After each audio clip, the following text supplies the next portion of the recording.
ભારતીય પરંપરામાં કીધું છે ઉત્સવ પ્રિયા ખલુ માનવાહ, ત્યારે સનાતન ધર્મનું સૌથી મોટું પર્વ એટલે મહાશિવરાત્રી.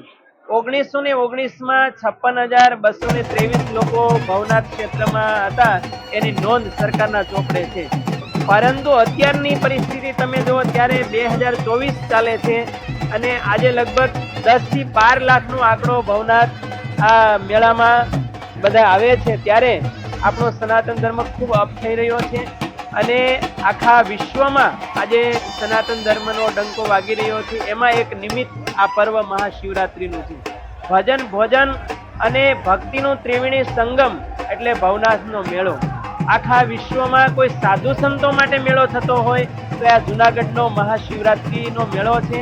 ત્યારે એક કરબદ્ધ પ્રાર્થના છે સાધુ તરીકે કે ભવનાથ દાદાનું સાનિધ્ય છે ત્યારે આ ક્ષેત્રને વેજ ઝોન તરીકે જાહેર થાય એવી પણ અમારી બધા સંતોની માગણી છે.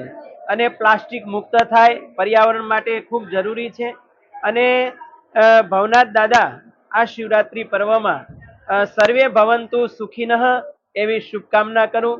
આમ તો આજે રાતના 9 થી 12 નાગા સંતોનું જુલુસ મહામંડલેશ્વરના રવેડી એમાં ભવ્ય દર્શન થતા હોય છે.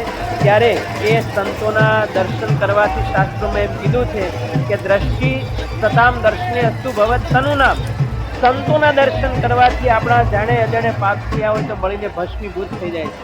અને બીજી કથા મૃગીકુંડની જે છે એ તો બહુ લાંબી છે, પરંતુ સંક્ષિપ્તમાં કહું કે ભવનાથને અને યુપી કનોજનો સંબંધ વર્ષોથી અહીંયા ચાલ્યો આવે છે. કારણ કે જે ભોજ રાજા હતા એણે પણ પોતાની જે મૃગલી હતી એને શરીરે પડ્યું અને પછી બીજા જન્મમાં એ રાણી બન્યા અને પછી એ રાણીની સ્મૃતિમાં આ મૃગીકુંડ બન્યો છે. એવું કહેવાય છે કે આ મૃગીકુંડમાં જે સ્નાન કરે એને સીધો મોક્ષ મળે છે. એટલું આ મૃગીકુંડમાં રવેડી જ્યારે પૂર્ણાહુતિ થાય છે ત્યારે સ્નાન કરે છે જે સંતો, એટલે એને મોક્ષ મળે છે એવી કથા છે. અને ગિરનારની જ્યારે વાત કરીએ તો ગિરનાર એ તો હિમાલયનો દાદો કહેવાય છે.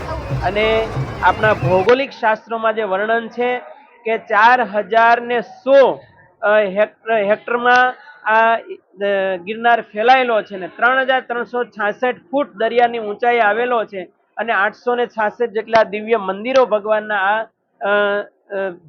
ગિરનારના સાનિધ્યમાં છે.